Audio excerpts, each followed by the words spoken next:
Unit 4, the Civil War. By the 1850s, America's population and industry has grown rapidly.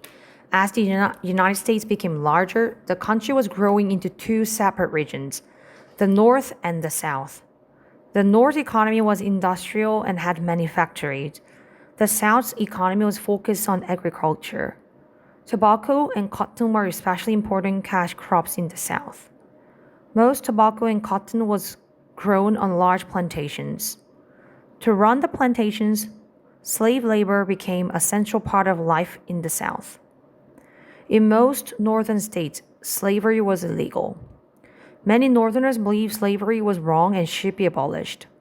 However, many people in the southern states believed they needed to use enslaved people to maintain their plantations.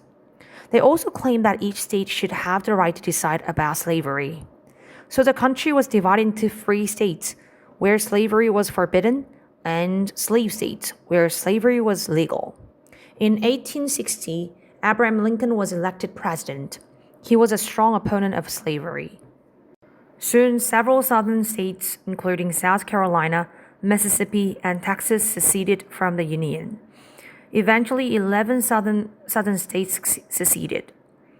The word Union describes the group of states that made up the United States at the time. In 1861, 11 southern states formed a new country called the Federate States of America, or the Confederacy.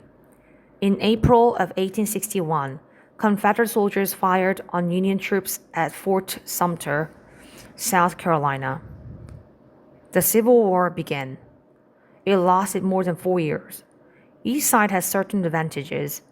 The South had excellent generals and was motivated to fight. The North had railroads, raw materials, and a bigger population.